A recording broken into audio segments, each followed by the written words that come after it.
Diolch yn fawr. So croeso cynnes i chi gyd, croeso cynnes i Aberystwyth heddiw ar gyfer y diwrnod archeoleg yma yn y Llyfrgell Genedlaethol.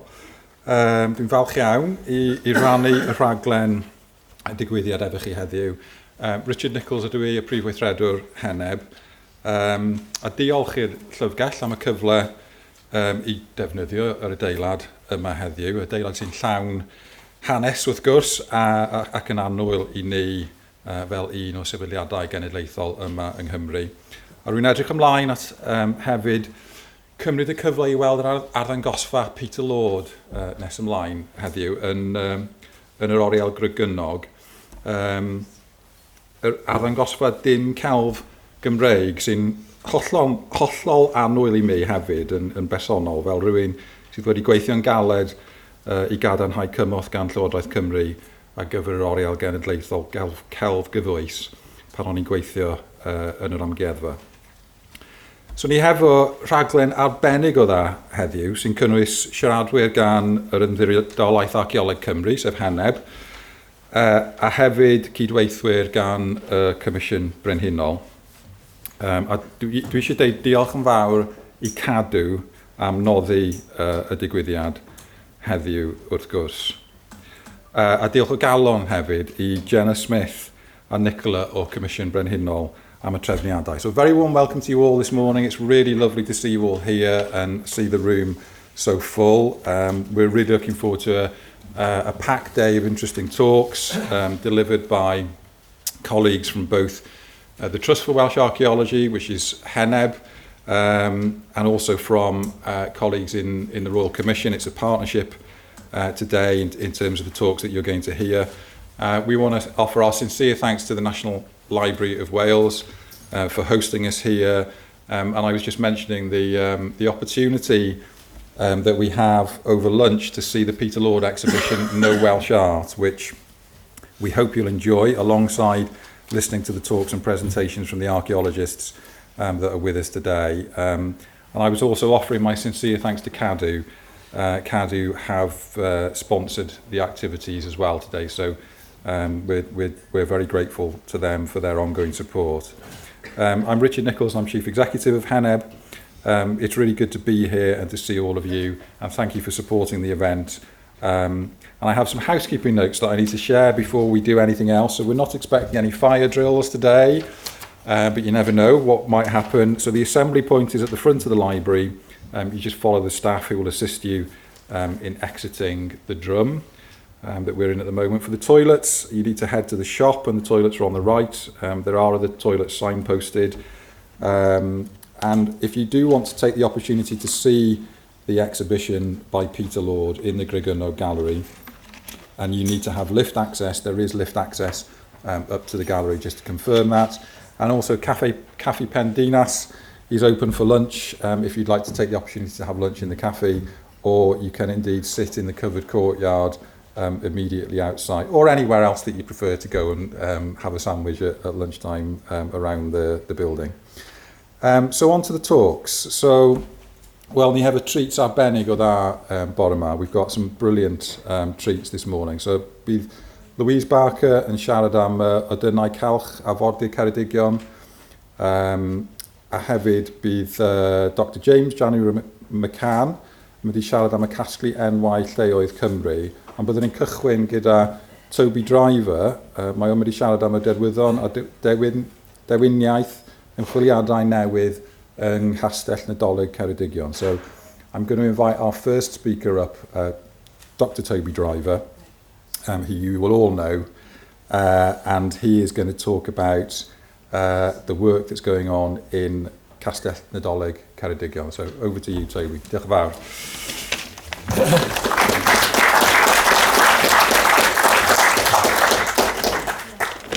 Diolch yn fawr, Richard. Yeah. Yeah. I've got sound digitally. Dim prob, yeah. 2 seconds. Sorry. Excuse me, sorry, before you start, someone in this room mind moving so that this lady can sit here and questions. Just a second. Just, I'm sure everybody in the room will be able to hear me only too well, but we've got to get the online sound sorted as well. there's no room between it needs to be... But if someone could that from that road should move down here, then that would be room for There isn't the room between the chairs. Oh, I see. if that gentleman there. What happens here instead, so easier? Do you want a bit more space? Oh, this some gentleman. Oh, there you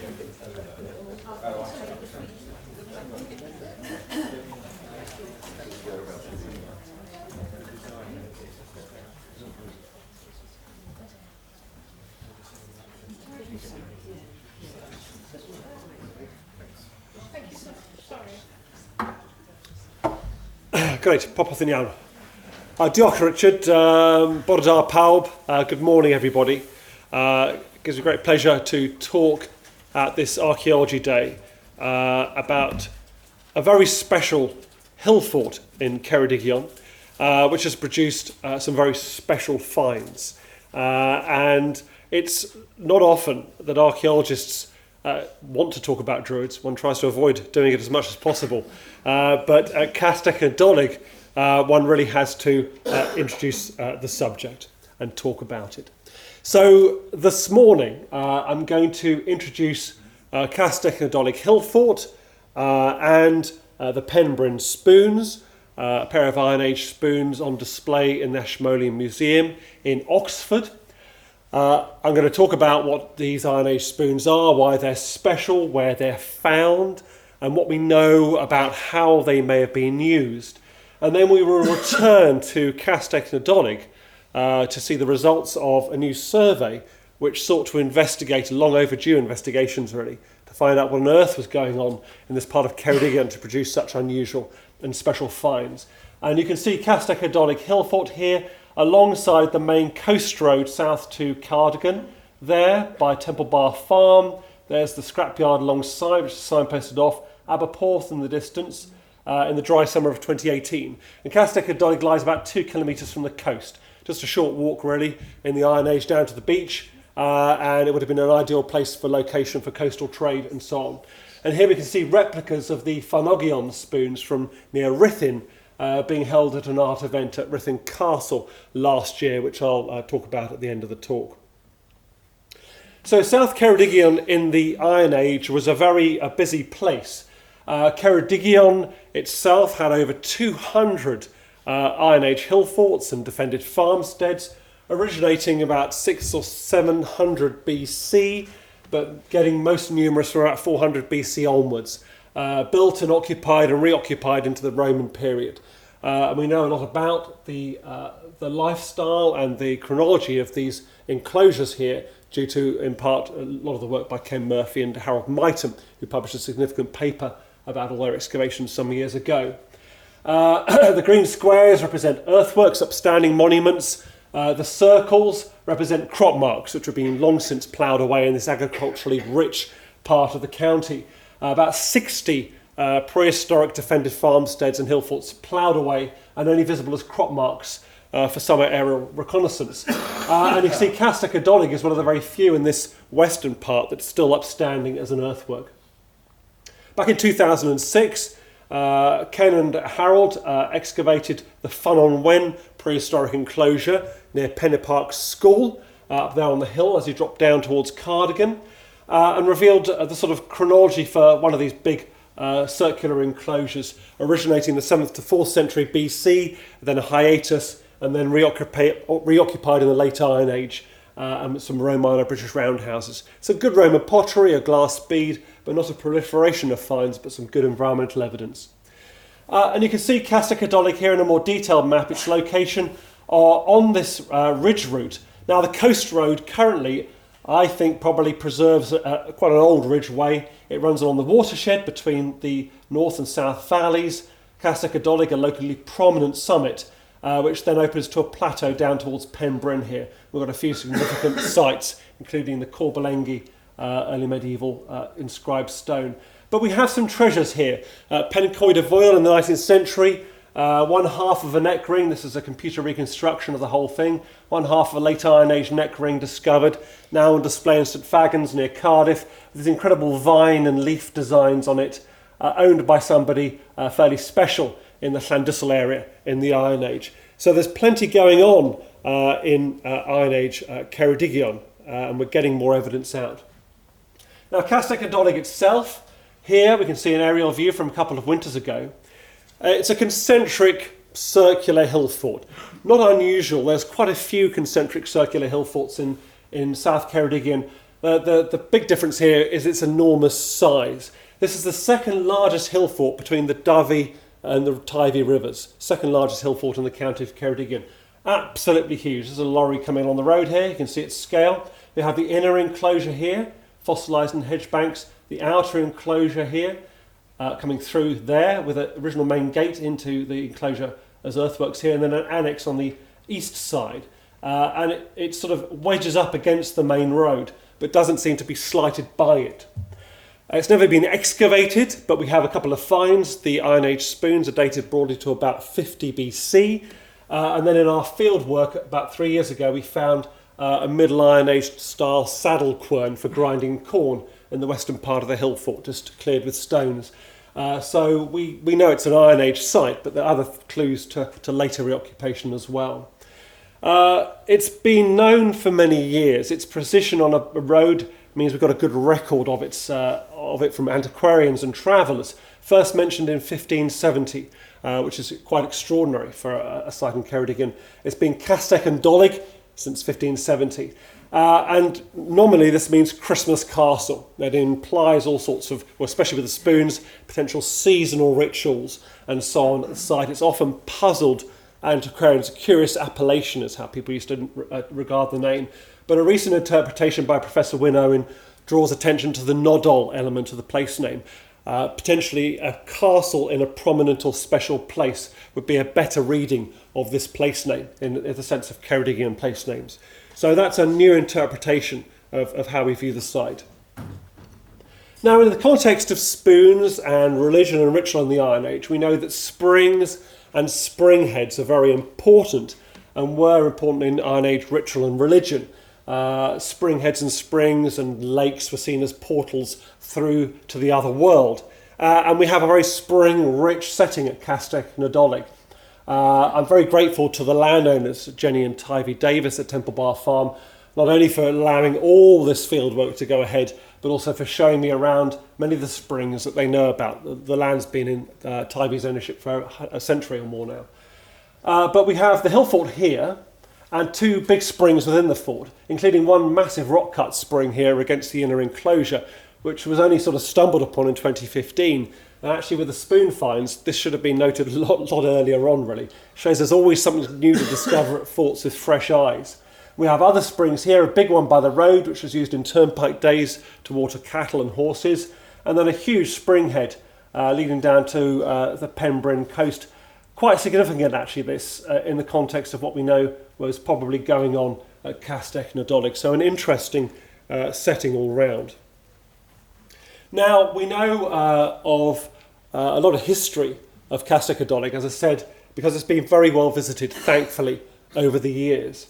Earliest field description, 1693, which we'll look at towards the end of the talk there. And many references by travellers, and Michael's in the audience. I mean, without Michael's help and the Sublime Wales website, a lot of this wouldn't have been brought to light, and he's discovered some incredible new insights into the hill fort and its history.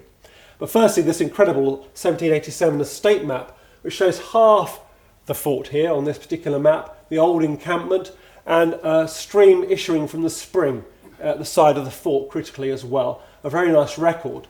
But what we are getting records of as well from travellers is records of barrows or burial mounds associated with Castell Nadolig, only drawn out from Michael's work, really. 1811, a Castell Nadolig, and close by it is a barrow. And then we know this is important because in 1859, the Cambrian Archaeological Association visited Castell Nadolig on their cardigan trip and saw a place where 3 urns had lately been excavated from a camp adjoining the main fort, probably the annex, and still there are a considerable number of burnt bones on the surface of the ground. These urns have disappeared, we don't know where they are, but it shows that burials have been emerging from Castell Nadolig for many years. And so it brings us to these incredible spoons. Here they are on the right. We'll talk about spoons more in a moment. But the Pembryn spoons, discovered around 1829. And here they are in all their glory, photographed by the Ashmolean Museum. Now, these were unknown until the 1860s. In 1861, Reverend Edward Barnwell, an eminent antiquarian and Cambrian, was head teacher of Ruthin's school. And he was bought a pair of spoons that had been unearthed in a railway cutting near Ruthin in 1861. They'd been lying on some spoil, and this encouraged him to write a paper about bronze articles supposed to be spoons, and drew together the sort of 14 or 15 that were known at that stage in the museums of Britain. But this article's brilliant because as it was in the printer's hands, somebody let him know that there was another pair that had been completely lying unnoticed in the Ashmolean Museum since 1836. And these are our very own Pembryn spoons. And he tells the story that around 1829 the tenant farmer was clearing stones in the praetorium of the fort. Now, praetorium is a headquarters building in a Roman fort, so possibly it means the central part of the hill fort, and discovered the spoons. And they weren't sure if any other remains were found at the time. They were going to contact the secretary of the Cambrians in Cardigan, but it doesn't look like that contact was ever made, so we're left in ignorance about anything else that was found. But what we have is a pair of spoons about the size of one's hand, quite large things here. These are the copies in Ceredigion Museum with ornate handles. We have the upper spoon, so called, with an offset perforation at one side, and the lower spoon with quadrants here, and a lovely piece of gold inlay, very rare on bronze objects in the Iron Age. They're preserved pretty well. If you bury metal in the acidic soils of Ceredigion, it will dissolve. So the fact that only part of the spoon handle has gone suggests these were buried in an alkali deposit, probably charcoal or cremated bone. That seems like the most likely way that these have survived.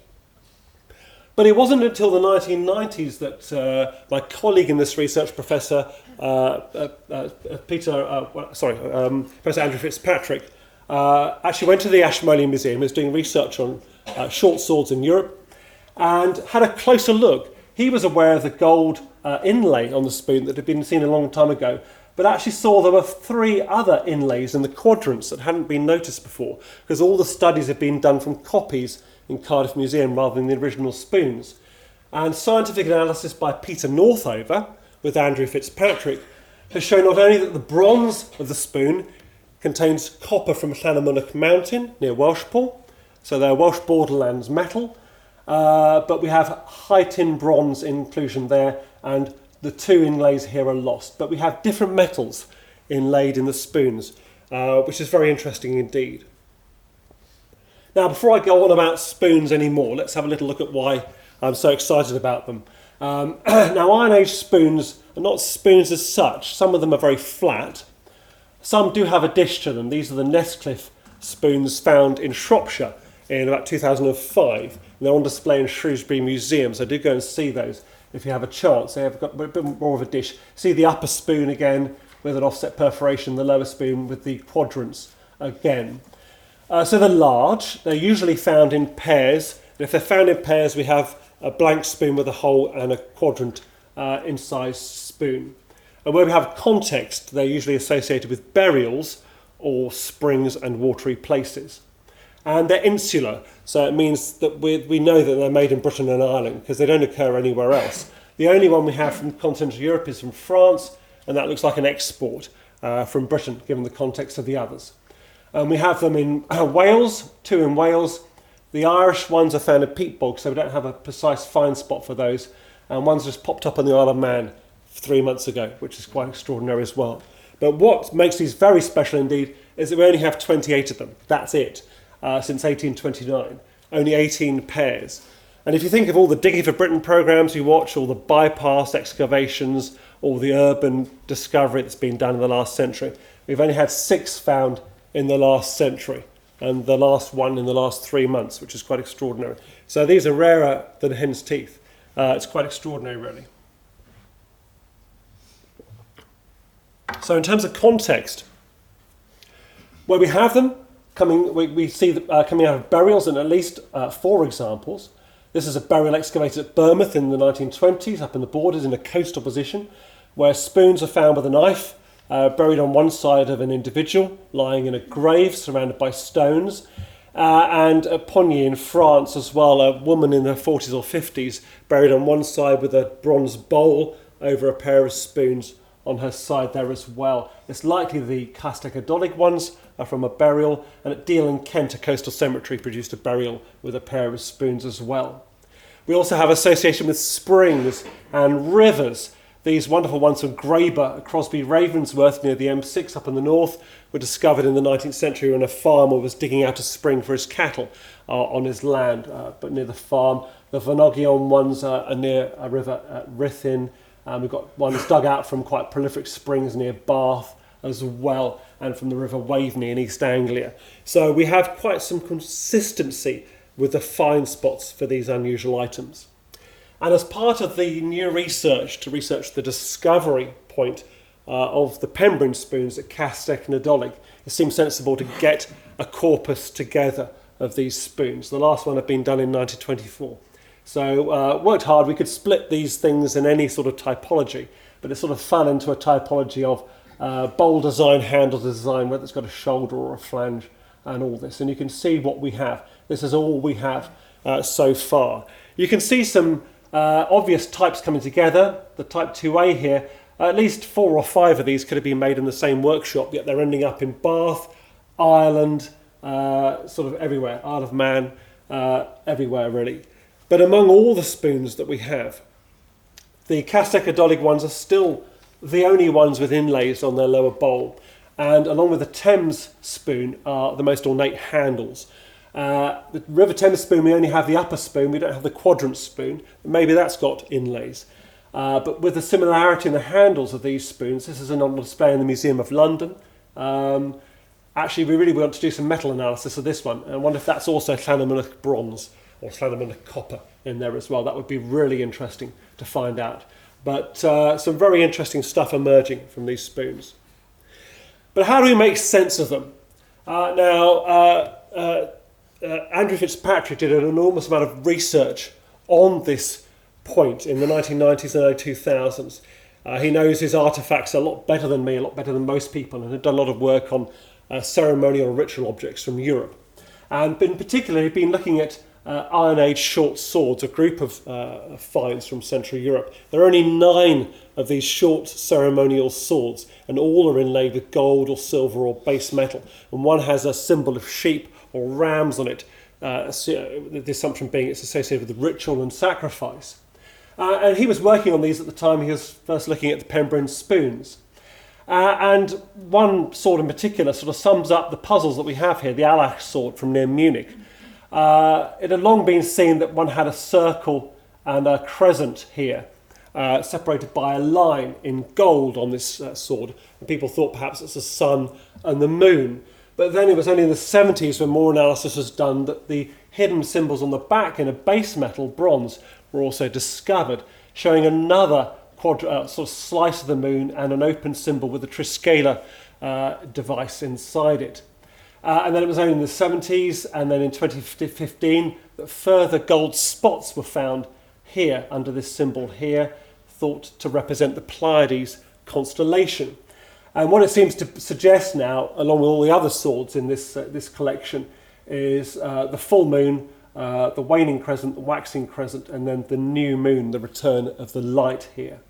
And Andrew suggested at the time it's almost as if you have the lucky and unlucky half of the lunar month split here in its representation of metals. The Pleiades constellation is found in other artefacts, including the Nebra sky disk, that Bronze Age sky disk from Europe. And these become most visible in the November sky all the way through to April. So they're a winter phenomenon. And the unusual and rare nature of these tiny dots of gold on this sword really bring into focus the rarity of the dot of gold on the Pembrine spoons. Andrew says or suggests that this is the only currently known Iron Age object of bronze with the gold inlay from Britain and Ireland, which is quite unusual really. So it started to pick up comparative examples, potential parallels to what's going on with the spoons and the quadrants, possibly halves of the lunar month, or auspicious and inauspicious halves of the lunar month. This tallied then in with research he'd done on these Gaulish calendars from Roman Gaul. We get these great sort of 2 metre wide bronze calendars, thought to have once hung in temples. And these are inscribed in Gaulish rather than Latin. And they seem to preserve generations of solar observations for use by priests and religious specialists in temples. Now, making generations of solar observations isn't a new thing in prehistory. You think of Bryn Celyn on Anglesey, 3,500 BC, that's aligned on midsummer sunrise. And you can't build a monument with a passage aligned on midsummer sunrise without observing it for years, decades. And this is what we have here. It's a 5-year calendar starting in November, and each month is sort of divided into auspicious and inauspicious months based on the moon, and time is measured in nights here as well. Much beyond my bounds of expertise. It's also worth noting that in Welsh, Wythnos week is 8 nights. And yet the Roman Caesar makes a big thing about the Druids measuring time in nights on these sort of calendars. And so a lot of detailed work by Andrew led him to conclude in 2007 in a big paper on Druids and the Pembroke spoons, which is the one I read in 2015, which brought this all into focus, is that it seems one explanation is that the inlays and the quadrants signify quarters of the lunar month or year. And this was used in divination, and the ability to predict the future is an enormously powerful thing to have. And you can see the way the Ashmolean spoons, the Pembroke spoons, are displayed now is in the sort of theoretically how they would be used to either drip a liquid or pour a granular substance or perhaps light shining through the upper hole onto the spoon below, and that gives you a reading really on the cross-marked spoon below. A potential sort of way to look at divination and predicting the future. And this does inevitably bring us back to Druids. If you read Caesar and his Gallic Wars, an absolutely fantastic book, wonderful index for promontory thoughts, chariot warfare, and 4 pages on the Druids, he's very specific here about what Druids do. They're involved in the interpretation of ritual questions, and if you want to learn to be a Druid, you have to travel to Britain as a rule, and it will take you 20 years to learn to be a Druid. Whether this was focused on Anglesey or the wider British Isles is open to question. And we see similar comments from other classical authors. Druids are versed in the art of seers and other wisdom, and without that, kings are not permitted to make a decision or adopt any plan or course. So you can imagine the scenario, you're having a big wedding, you're beginning to build a hill fort, you want to attack your neighbour, best go and see the Druid and have a chat with it about it and see what the stars say. So, on the basis of evidence and artefactual comparators, this seems like a good way to read our spoons. Which does bring us back to the site. So what on earth is going on at Castell Nadolig here in the Iron Age? So let's look at the new survey. First of all, let's look at Castell Nadolig. What an unusual site it is. This is a view from the road, and that's the hill fort. Though driving past, you'd blink and you'd miss it. What we have here, that's the outer rampart here. That's the inner rampart there. It occupies the local summit, but my word, it's tucked away. It's very, very interesting. Inside, if you stand on the rampart, you can see the sea and the hills. Once you get down inside it, that tends to disappear. You're very much enclosed in a private world at Castell Nadolig. So we had some questions. First came across Andrew's paper in 2015. In 2019, we started looking at some new work here. And then during the lockdown 2020-21, we had a bit of spare money because we weren't travelling so much, so we could get some contractor-led geophysics in to look at Castell Nadolig. And the landowners are very happy and very keen for the work to go ahead. We didn't know much about Iron Age burials at that stage, though we knew in 2018 the Pembrokeshire chariot burial discovery showed us how much we'd been missing by not looking outside hill forts. The chariot was discovered on the approach to a hill fort rather than inside a hill fort. We didn't know the locations of the finds of the spoons or those 3 urns from 1859. And we also thought that a new survey of this would be long overdue. So as well as bringing in Sumo Survey, this impressive carbon fibre cart with 4 magnetic arrays on the front of it for doing magnetometry survey, a bit like an X-ray under the soil. We did drone surveys and field walking as well to really get to know this fort, all with the generous assistance of the landowners. Absolutely brilliant. So we were ambitious with the geophysical survey. There's Castell Nadolig. We surveyed to the west of it and to the east of it. And the results were really impressive, actually, with what it brought out. High resolution survey. You can see the inner enclosure here and the outer enclosure here. Big scars from medieval ploughing, ridge and furrow in the outer enclosure here, and quite a lot of ploughing across the middle of the enclosure as well. But you can see emerging in this blank spot the double ditches of the continuation of the fort here, and that's the annex there as well. The site of the gateway here just budging up against the road, and there's a house built here. But any areas of orange and red are areas of high magnetic activity or thermal sort of resistance, really. Possibly areas of burning or furnaces or hearths. You can see a lot of burning around the gateways here, also areas of burning and other high hot spots here as well. So there's an awful lot going on, a lot of data to get to grips with, which is really interesting. And the first thing we discovered right in the heart of the enclosure were a couple of big circles. The surveyors thought at first these were round houses. This is the ploughing coming through here, but you can just see a circle picked out here, fragments of it, and half of one here. So we're right down the bedrock here. So, centuries of ploughing. It's such good land here at Cardigan. It's probably been ploughed since medieval times. It's pretty much worn everything away. But these are actually too big to be round houses. They're 20 metres diameter, bigger than this room here. And these are probably plough-levelled ring ditches, or what we'd say is Bronze Age barrows, built on the highest summit. So a couple of big barrows up there on the hill. And we know barrows are often reused in the Iron Age for burial. So really interesting to find those in the sort of centre. You can see the big spring, that's the rock-cut spring, the smaller spring here as well, and the gateway there as well. But as well as that, we had what appeared to be another barrow captured in the annex, the southern part of the annex, sort of squashed oval of signal here as well, just tucked in here, which also shows us quite a large mound on the ground. That's a big earthwork mound. It could be a gateway terminal, a big mound at the terminal of the hill fort. That's one other possibility, but sort of favouring a barrow here at the moment. Now we read in 1859 that the urns were found underneath a large stone. The stone was moved and the farmer found 3 burial urns. And there's not many big stones on the site anymore. But the present landowner's father did drag a big boulder into the farmyard here, which is still there. That may be the stone that the urns were found under, but there's no way of telling. But it looks like we have 3 barrows on the site before the hill fort was even built, which is really interesting. This would have been quite a sacred and important hill. There's plenty of barrows in Ceredigion, but 3 big ones here and springs begins to make this quite a special site in prehistory.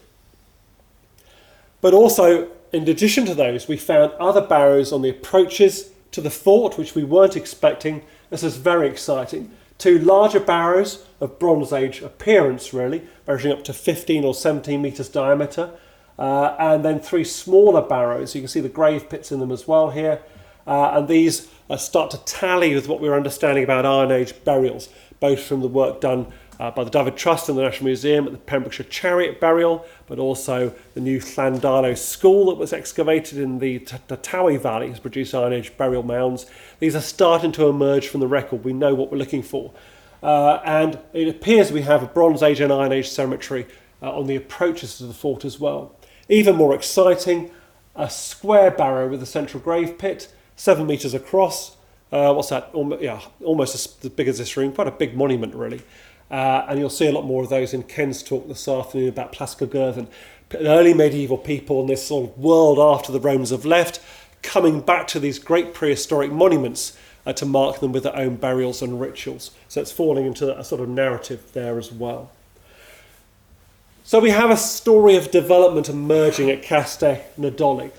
And what I've just popped up here on the right here is another crop mark called the Corrents enclosure, defended farmstead down in Cardigan on the Teifi, discovered in 1996 from the air. Just to show you that it's a bit of an odd enclosure pattern here. You think of things like Pendennis, Hill Fort and so on. but there's actually quite a lot that looks like this in the south of Ceredigion. The Corinth enclosure, you come out through an outer gate, and there's a sort of double swing gate, possibly to let the sheep into the infield here. And then you have an inner enclosure where roundhouses were standing, and then a rear gate into the enclosure as well. And David Trust-Henneb have done some surveys of this a few years ago. And what we see at Castell Nadolig on a much larger scale is an inner enclosure with this sort of antenna entrance coming out here, rear gate there, but then a very narrow restricted east gate coming into the fort here. It's interesting. And these pre-existing barrows here. So you have a gate into the outer enclosure, a gate into the inner enclosure. On present evidence, though we don't know, an excavator, on present evidence, no way to move between one and the other. But who knows? So interesting. And then at some later stage, a new annex was added to the east side. This is unusual regionally and locally to have an annex bolted on the side. But again, a tiny restricted gate, the geophysics is showing us, a couple of metres across. So all this pomp and ceremony, but a gate about as wide as a patio door to get into it. It's very interesting. But we do see this, at other hill forts. I think the Portharau Coastal Promontory Fort at Solva on the Pembrokeshire coast had a sort of 1.5 metre wide gateway after all the pomp and ceremony of going up the gateway passage. But we were quite advanced in our work, writing up the report, the geophysics had been done, and then Michael was down at the Bodleian Library and got in touch with me, and he stumbled across, I think this is accurate, Michael, a 1693 reference by schoolmaster William Gambelt, who was providing an answer to Edward Llwyd for his parochial inquiries, and had visited Castell Nadolig. Now this is absolute gold dust for somebody to be there in 1693, incredible. And more importantly, this wouldn't have made any sense without the geophysical survey. He said, well, it's enclosed within 2 ramparts and the entries look to the east and the outward one is 2 yards wide. It's got a stone pitched on either side of it. And he measures the stones as well. And, we did see this inner gateway, which gives access from the hill fort to the annex, but this outer one was pretty narrow. It's just under the field boundary. It's just an indication on the geophysics as there's a gap there. And the burning or the sort of heightened thermal response suggests a gateway like this one. But actually, William Gamble's reference refers to it here. It's only 1.8 metres wide, only 2 yards wide for the gateway. And as I said, there's not many stones left on site. But what we do have by the road in a modern gate on the south side of the fort are 2 slabs, often being drawn to these, wondering where on earth they came from. And it may be these slabs are pulled out of the hill fort some years ago and reused somewhere else. They're the only slabs on site. So again, no way of telling, but these might be the original eastern gateway entrance there to the fort, which is very exciting. So my word, we're grateful to Michael and grateful to William Gambelt and to the preservation of these records in archives. So what do we have? It's all very interesting. When we're talking about hill forts in Ceredigion or wider Wales, we normally talk about monumentality and the impressive nature of the ramparts built to impress and inspire awe in people as they approach them. What we have here, this is a view of Castell Nadolig from the east, and that's it. It's flat as a pancake. Very, very interesting. The ramparts stand about 2 to 3 metres high. This is me with a group a couple of years ago here, and it's over head height. So the ramparts are way up here. If you add a palisade fence onto that, it's even higher. And on the inside here, the ramparts are pretty obscuring of an outward view. You do get a bit of a view, but if you put a fence on that, again, you wouldn't be able to see out.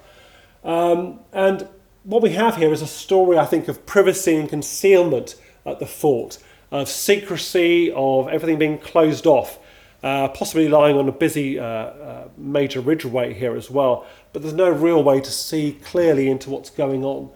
And, that might be a stretch too far if we didn't have the spoons, but I think the spoons and the special activities which may have been associated with whoever was buried with them here suggest that might be quite an important aspect of Castell Nadolig and why it looks like it does.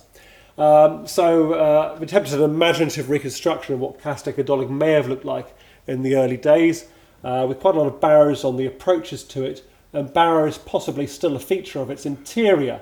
And there's that spring at the back there as well. But we know that we have burials here now. We don't know still where the spoons have come from, but it seems likely that either a dissolved skeleton, because the bones wouldn't have survived in Ceredigion subsoil, or a cremation burial. at some point in the past, with the spoons buried with it, was disturbed by the farmer when he was clearing stones to improve the cultivation in the 19th century. If Bronze Age barrows did stand here, they were often reused for Iron Age burial, as was the case at Plascogyrth near Aberystwyth. And it does raise one's questions about whether this was a focus for burial and ritual in the Iron Age. And we have to remember that those Pembrine spoons, the ones from here in the Ashmolean, are still the only ones with gold inlays. They're still the only ones with any sort of inlays in them. And that is a direct link across to some of the ceremonies and rituals that happen in the Alps in Europe. It's quite extraordinary. And one wonders about what else there is to learn about these special finds in the future.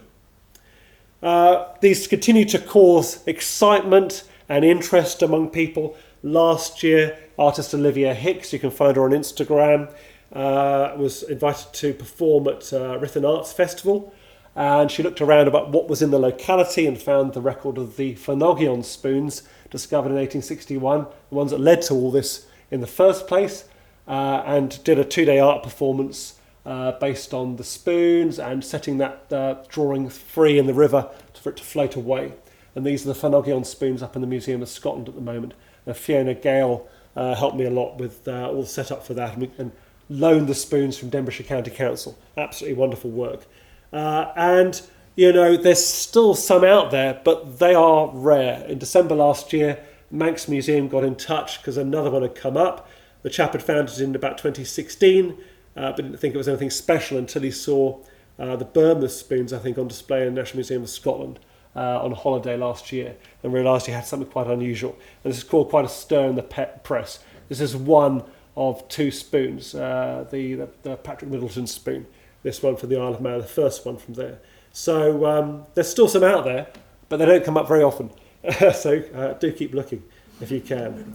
If you want to visit Castell Nadolig, it is on private farmland, but the landowners, Jenny and Tivy, are doing the open garden scheme this year. You can find that on Find a Garden for Temple Bar Farm. 7th and 8th of June, they'll be having their garden open and tours of the fort by Tivy as well. But they are happy to host groups of over 10 people between April and July this year, if you want to make a contact and so on as well. It's absolutely fantastic. They're the best custodians of the site it could ever want. So do find Temple Bar Farm on the National Gardens Scheme as well. So that's it from me. There's some bibliographic references there. We published all this in Archaeologia Cambrensis a year ago with a new study. The Hillforts of Cardigan Bay book has more in there as well, but that's out of print now. And then Andrew's got his big paper from 2007 as well. And that hashtag will take you through to an online talk as well that we did for the Society of Antiquaries of London 2 years ago as well, which has a lot more detail on those Iron Age short swords. And many thanks to a lot of people in this room, Tim Palmer, who looked at our Middle Iron Age saddle quern from Castell Nadolig, and everybody else who's helped. Diolch yn fawr, many thanks indeed.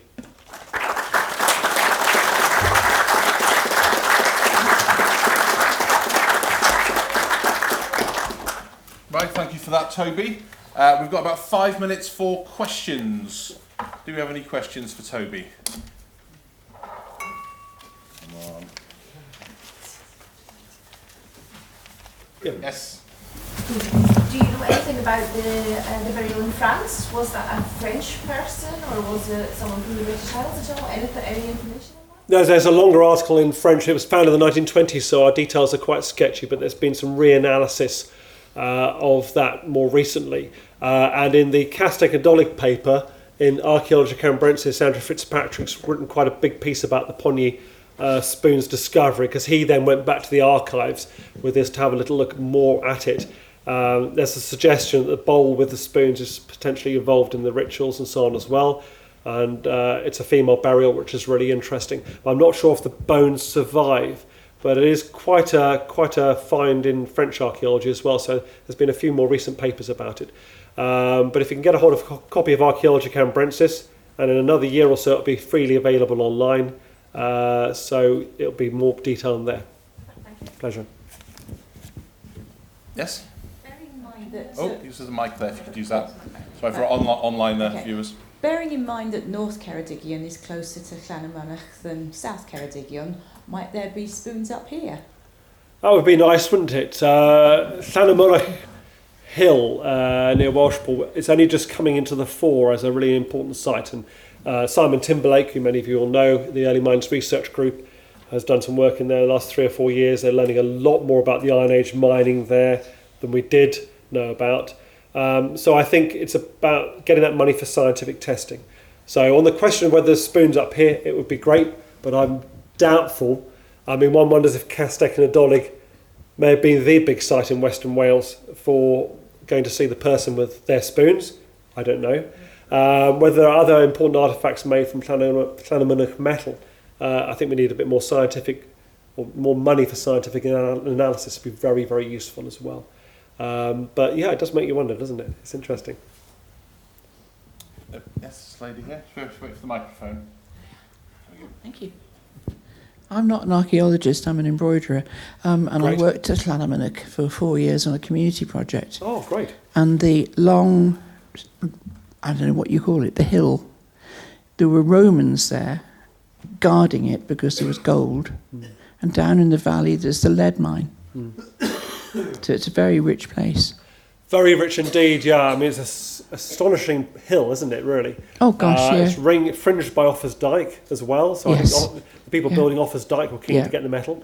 Yeah. And it was also mined in the Bronze Age as well. That's and then right. the Romans were burying people in the mines I think as in well. the church there's a bracelet. I can't remember because it's 20 years ago. But don't go up and annoy the golfers, please. I did nearly get hit by a golf ball when I was up there last month. Yeah. So yeah. Thank But you. That's very interesting. Thank you. Yeah, definitely. Good. Brilliant. Any other questions in the audience? I've Have escaped. we got any questions online? Anything come through? Well, we're going to take a short break now for 5-10 minutes because there's a few technical issues Oh, right. with Okay. online, and so they're going to shut everything down and start it up. So if everyone would just like to take a 5-10 Okay, minute so break. 5 minutes, talk amongst yourselves, and then we'll get on to our next speaker, Louise Barker, after our little technical hiatus.